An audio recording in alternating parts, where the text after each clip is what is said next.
Good day, everyone. And today we're having Antoine Carrier, and we are talking about the discover and develop.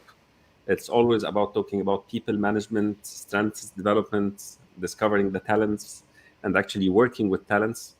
And today we're having a very special episode with Antoine talking about transforming a leader from a manager of tasks to coach of people or talent developer. And I'm really privileged to have you again, Antoine, the entrepreneur, the business coach, and my mentor. Thank you. Yeah, and welcome to the show. Yeah. Sharaf, it's good to be back. Thanks for hosting me once again. It's always a pleasure, Antoine, and it's always very beneficial for our audience. So, can you tell me, Antoine, where do you like to start with this?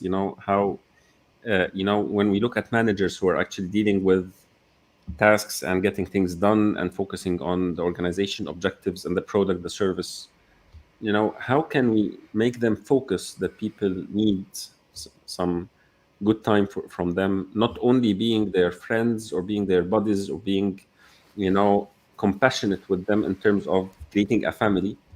I'm talking about developing their talents and looking at their unique strengths and working with them.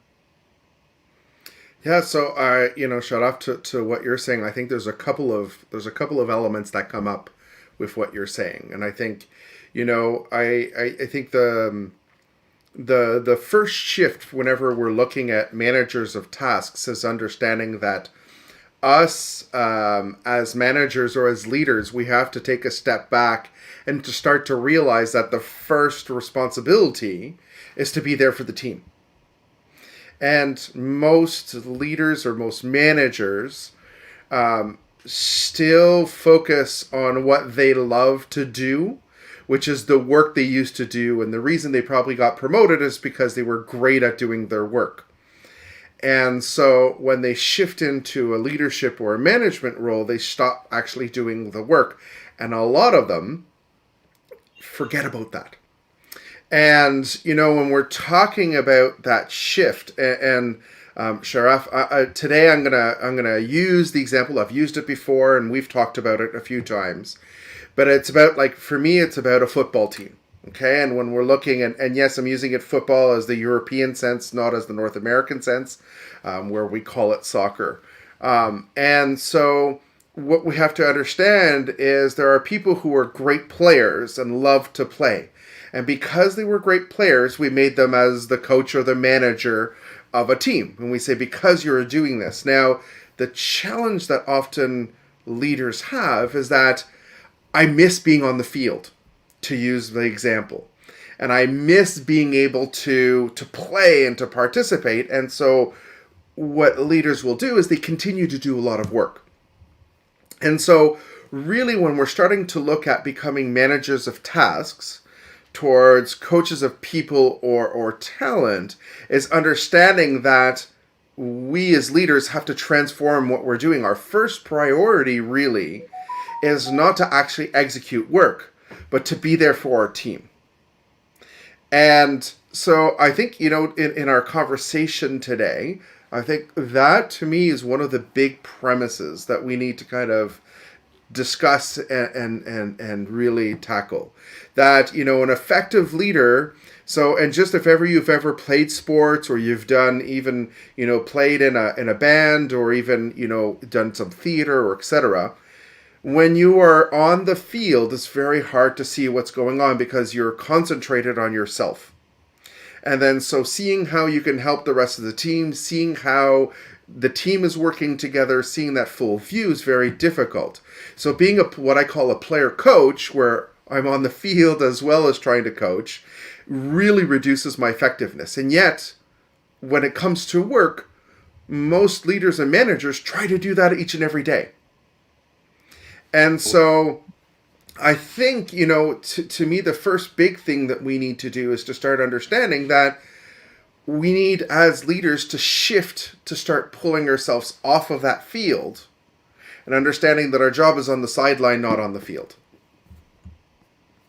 Okay. So I think that's the first part. The second part is really understanding that we have to start, now that we're on that side of the field, is starting to sit back and going, how do we help our team be at our best? And the second, I think, false premise that we use in business is the person has the degree and they have the experience, and so now all they're going to do is execute. And it's like saying, again, I'll come back to that football team. It's like saying these are great players, and so they're never going to practice. All they're going to do is play, play, play, play, and we wonder why the team doesn't improve. We wonder why they don't increase. We don't. And so the role of the leader and the manager has to start shifting from here's what you need to do each and every day to how have I given my team, each and every member of my team, right, the tools for them to be at their best. And my job isn't necessarily to do the work or to tell them exactly how to do it. It's about setting them up. And the reason I love football as an example, you can use it even as a, as an orchestra or anything else, is, once your player is on the field, you're allowed 5 substitutions in a full game, right? And so you have to trust your team. They're on, right? So contrary to other sports where, handball, we're looking at basketball, other sports where you can switch people in and out very, very quickly.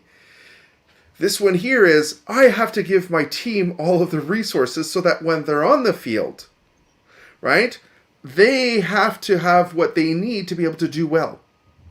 And so we need to start transforming that in terms of what we do, at work. And for some odd reason, we're not doing that. It's about, we wonder why. Well, my team's not improving, and I'll ask a manager, great, when's the last time you had a course? You did some development work with them, and they're like, well, what do you mean? We have too much work. And I'm like, okay, so, right, that whole adage, the old expression of, well, if you keep doing the same things and expect a different outcome, right? And I won't go any further, but, to me, it's that whole conversation is about how do we transform?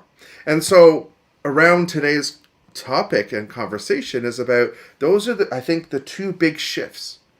The shift is I have to start understanding that I can't be a player to be effective. And the second part is I have the responsibility to improve my team and to make it better. That's my job, right? And so, yeah, those are the 2 big things I think that would be going to be useful to be chatting about today. So the first one is I cannot be in the field to be effective. I cannot do the actual work myself to be effective. The second shift is that I have responsibility towards my team. And actually, I'm working with technical leaders, actually, especially in the technology industry. We see that managers are focusing on details of work and the pieces of work itself and how it is delivered and the quality of the pieces of work itself, and reviewing, taking something that we call, micromanagement.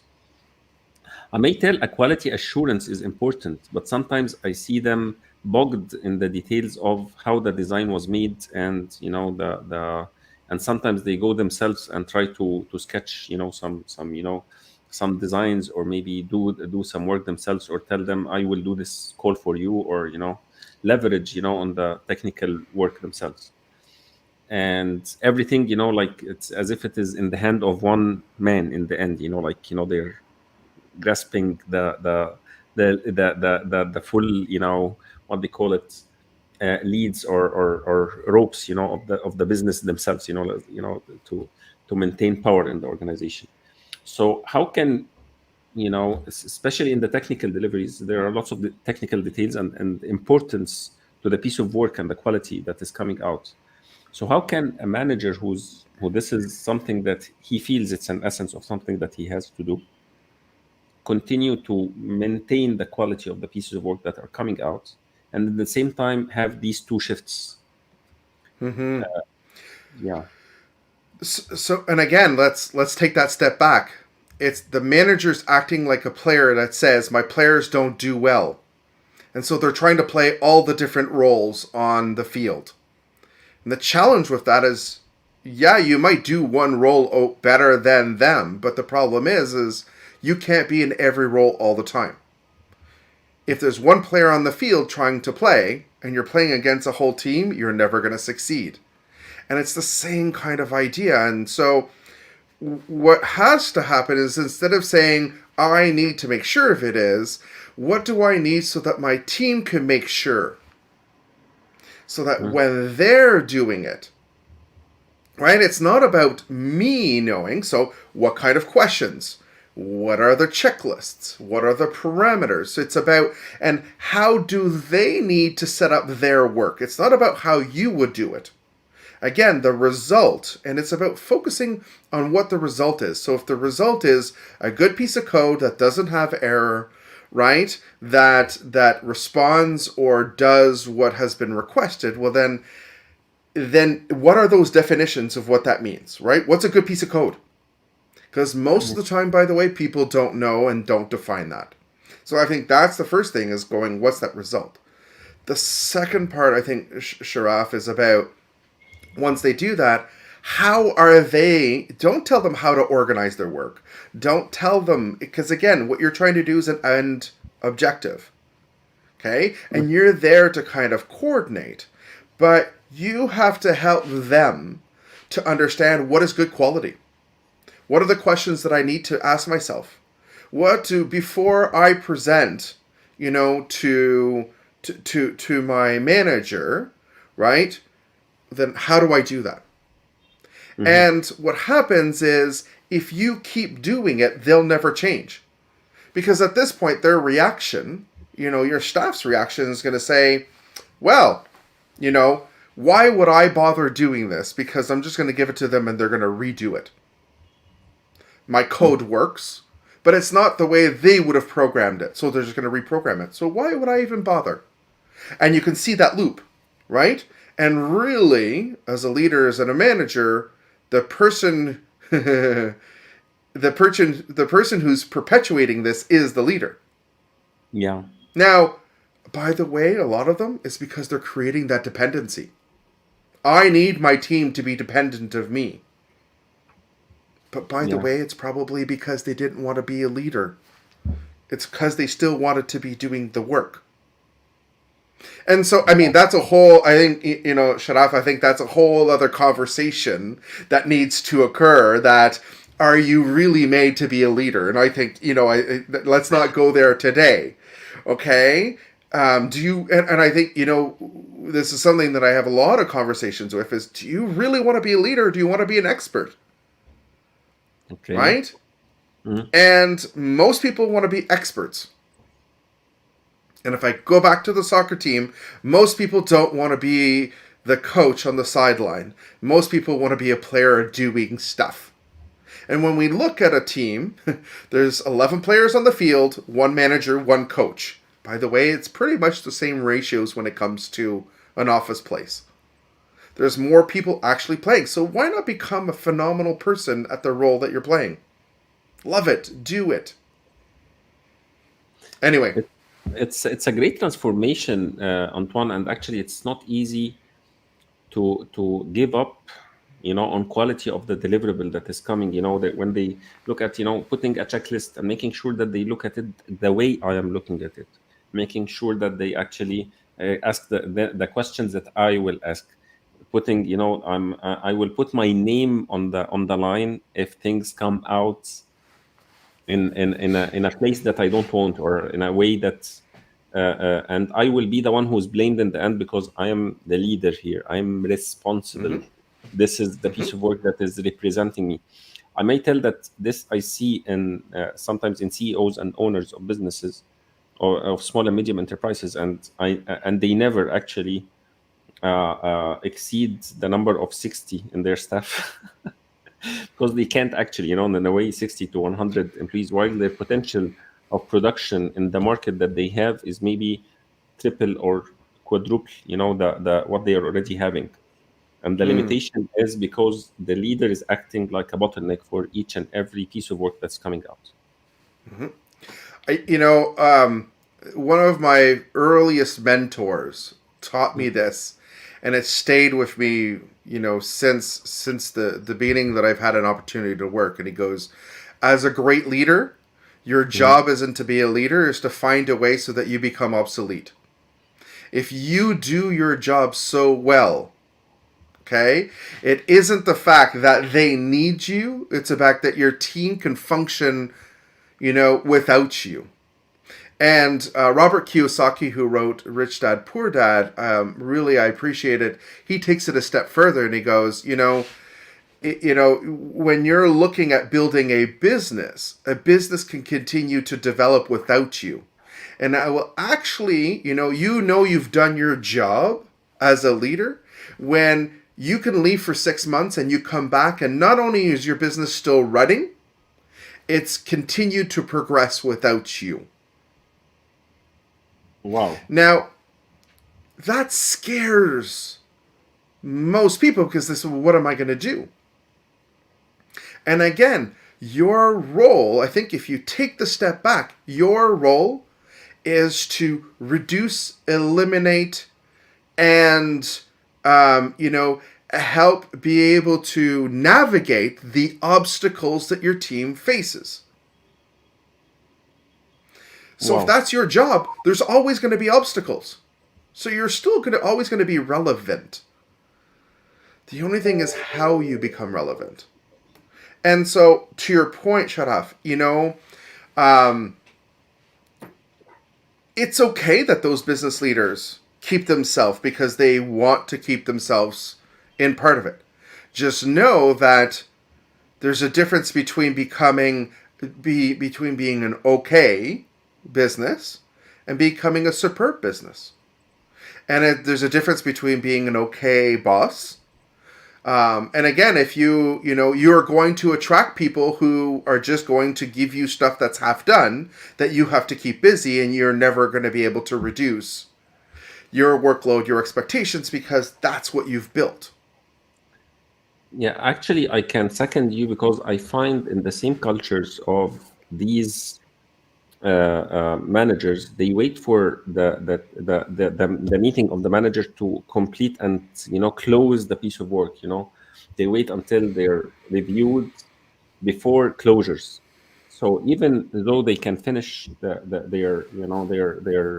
designed or their skits or whatever, and they have maybe 2 days until the meeting comes, they don't just wrap it up and close it for completion and submission unless it's reviewed, because they know they will have some reviews and revisions. Mm-hmm. Okay. So it creates buffers of time, and maybe this is what we call entropy and cultural entropy, when leaders are so bogged into the technical details of the pieces of work that are done by their subordinates and their talents. And I have to second you in this. Actually, it's very limiting and actually creating lots of cultural entropy or waste of work and time. So I just need to maybe shift our conversation into a place on how can a leader who didn't actually study about behaviors, competencies, people development, start being a coach or a developer? What kind of education and learning he needs to take and work on to have this shift, to start doing this job correctly and start looking at the talents and their development and what they need actually to be built, so that he can build the talents at this to be a people developer, or a talent developer. Mm-hmm. Mm. Well, and I think no matter what your education is, the role of the manager is to create an opportunity to support and to be available for your team. And I think one of the first things is, how are you creating an environment where your each one of your team members has an opportunity to develop and to learn, not to fix. And here's what I mean.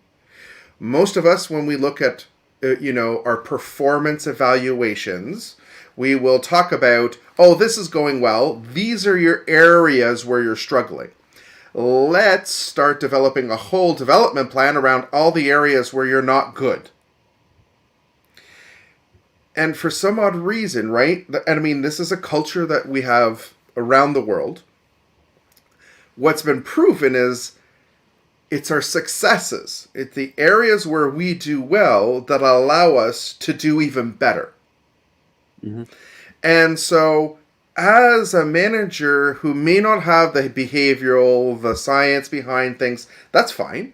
One of the first things is, how do you help your teams do more of what they already do well?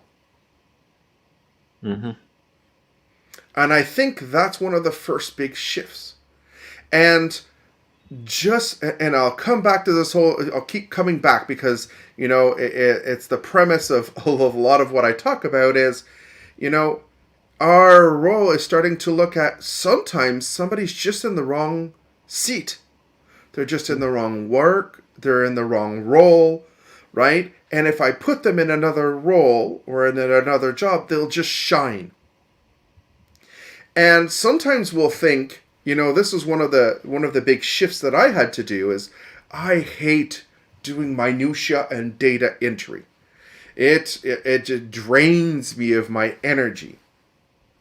And so I always thought that was a second level work, right? And that it was like I tried to avoid until I started meeting and again transforming where people go, oh, Antoine, I look forward to the times in my day where I get to do the repetitive data entry. It allows me to be precise. It allows me to know exactly what I need to deliver. And I was like, oh, you what? And they're like, oh yeah, bring it on. Like, give me a couple of hours of data entry each and every day. And when we started doing that, their performance increased. And yet I thought this was a bad job, but it wasn't the right job for me. It doesn't mean that it isn't for others. And so part of what we need to do is to start understanding who's in front of us and what do they do well. Now, be mindful that there's aspirations that people want to do. So I would like to become a director. I've been told I should be a manager. You've been working for this company for 10 years and you're not a manager, and we have a culture in society that goes, well, why aren't you a manager yet? Do they not trust in you and believe in you? And it's like, but why? If you're doing and love what you're doing, why would, and sometimes it's like saying, no, I don't want to be a manager because now I'm going to stop doing what I love doing. And doctors are a great example. Most doctors don't want to manage a practice. They want to be with their clients. They want to help clients. And yet in work, we say, well, you should aspire to become the office manager of your practice because you've been a doctor for 10 years. Well, it's the same. I'm going to relate that to an office place, like to any other kind of business. And so anyway, there's a whole bunch of things that need to change. But I think, to come back to your initial question is, I need to start understanding that I need to start looking who's in front of me and what do they do well. Mm-hmm. I need to really start maybe giving myself the tools so I can better understand the person in front of me. And I'll be transparent. I am a certified strengths coach. I love Clifton Strengths. We've talked about it before, but I think what I love about the tool is that it helps you do development work, not necessarily pigeonhole people. And so a phenomenal tool to help you to better understand who's in front of you and how to better support them. That is one of the tools that I really, really like. It's the reason I got certified out of all the tools that I was, introduced to. And so, but there are different ways. I mean, we can have conversations in terms of, as a leader, you can say, what was the best part of last week? Mm-hmm. What was the best part of your week last week? Where did you have successes? Talk to me about what went well last week. And now it's about, okay, how do I allow them to do that more and more? How do I create? And yes, it's okay to have an expert. Why does everybody have to? Now, always keeping in mind that we will never have a job where 100% of our job will be exactly what we love to do. And I'll come back to my football example, okay, where as much as I love playing a game, right? Even the star athletes still need to do nutrition, fitness, psychology, flexibility, team development. Like they have all of these other things that they need to do to be at their best on the field. Okay, so Mhm. there's usually about a 30 to 35% of your day that's going to be doing stuff that you may not love. But the flip side is, how do you start, as a manager, reorganizing your work so that everybody is spending maybe 5 or 6 hours of their day doing stuff that they love, that energizes them, that makes them excited to come into work, Wow. right? That They don't is a have time way for that we that, can. you know. You know, Antoine, they don't have time for that. You know, it's the technical delivery and the customers, the pressure. This is time consuming. You know, this is what comes in from the managers. You know, this is how they look at it. You know that. You But you're already doing it anyway because you're having those conversations. know. And you're right, what it is about how we do this. You're already delegating work, you're already, your teams are already doing stuff. What it is about reorganizing what we're already doing, right? Hmm. And then it's starting to do it in a way where our each one of our members of our teams are at their best, right? Yeah. And so, and then the third part is, well, don't complain if you don't want to do it, because right now what you've been doing isn't giving you your results. So if you're not willing to change, then live with it. I'm okay if you say I want to be a martyr.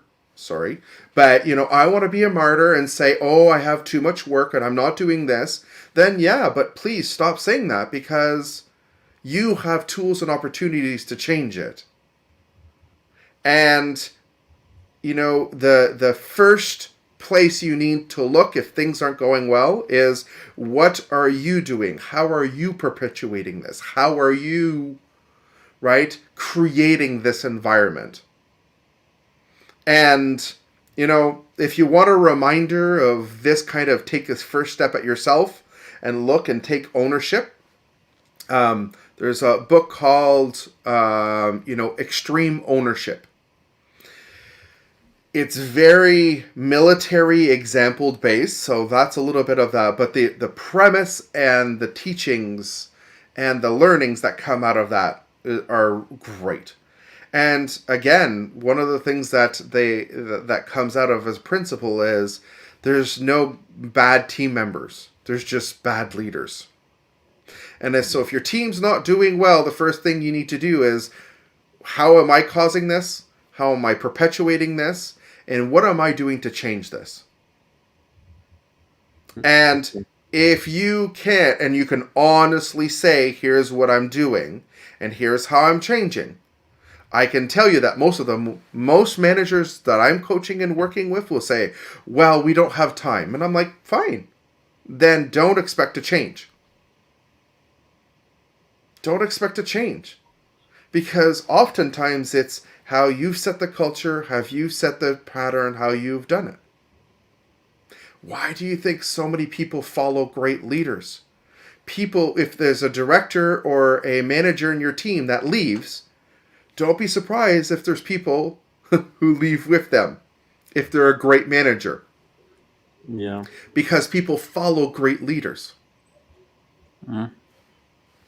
I totally But agree, Antoine, and it's really greatly articulated how you are bringing this, and how people actually lots of, I've been in across many companies, and most of the complaint of people, they don't see what's my future here, and what is intended for me, and what do I need to work on myself to excel here or become something bigger. What is bigger here? What is our tendency to growth is always asking us to have this, to we are craving always for development. So if this is not offered by the management or the leadership of the organization, and not put in a track that's really visible and contractual between, that actually takes the individual interests besides the organization interest, I believe that lots of talents actually look for the next better financial offer and they just jump because they see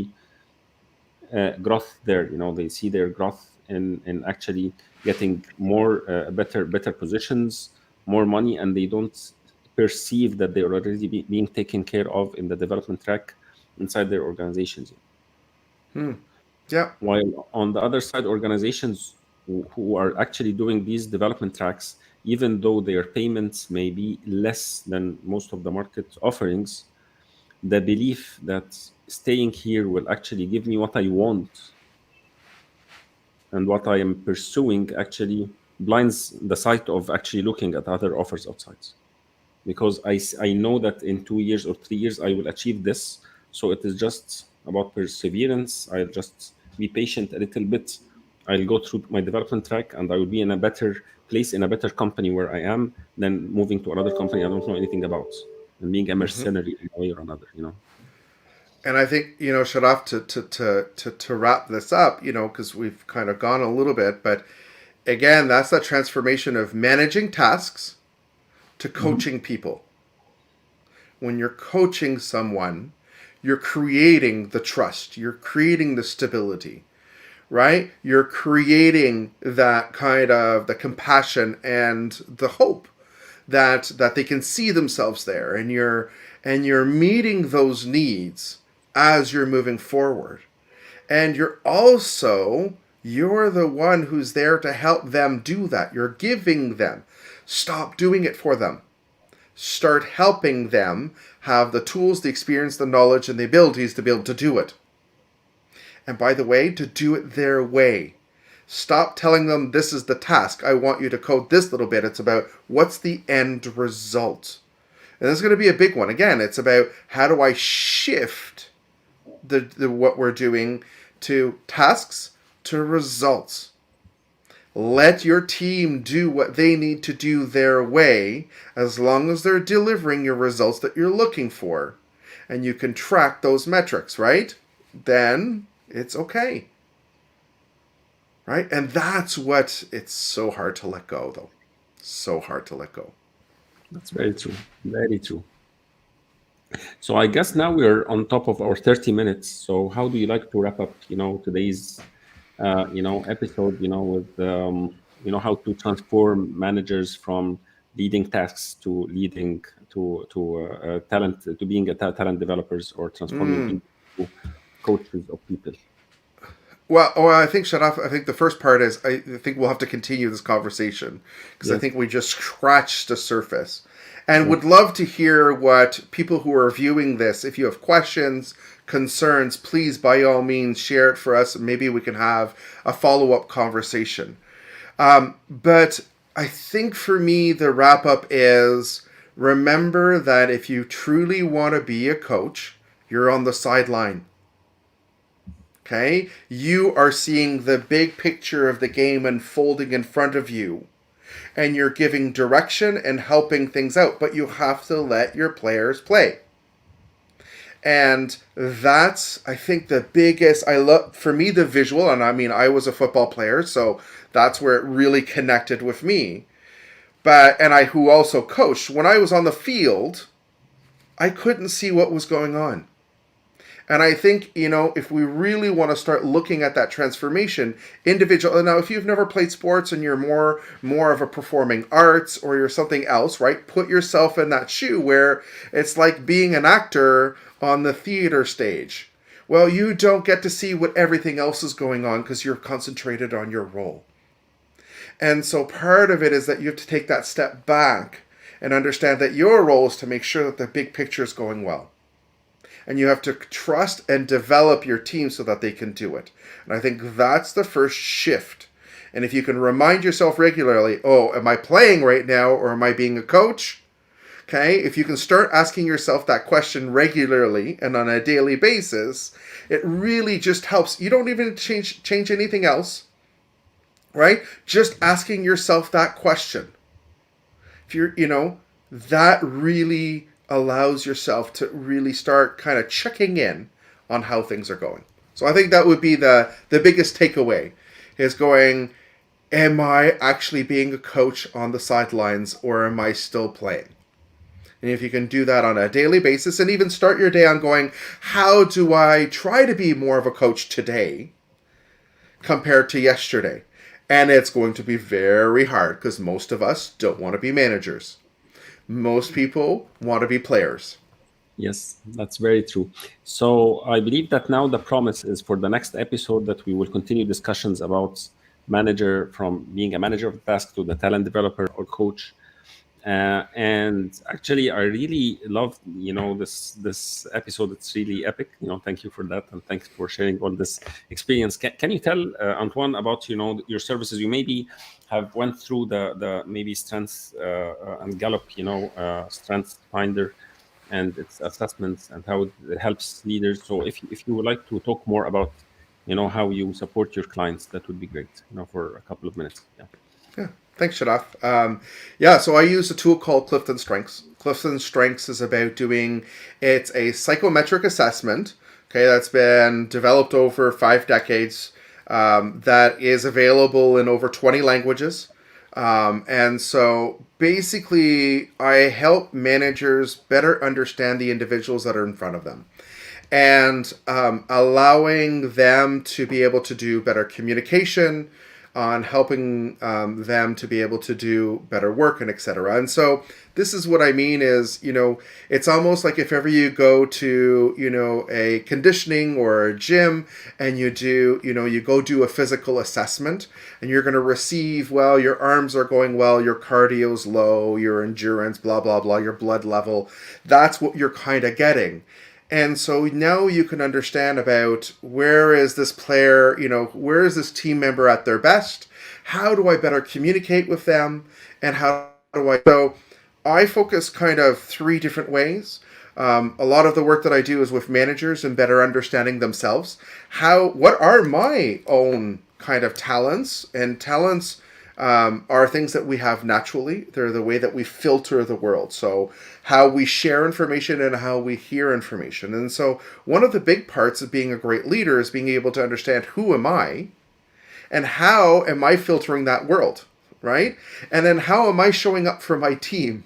And so that's one of the, we have a set of programs that helps a leader kind of integrate that. The second part is about teams and understanding who's on your team and what's going on, and each team member better understanding who they are.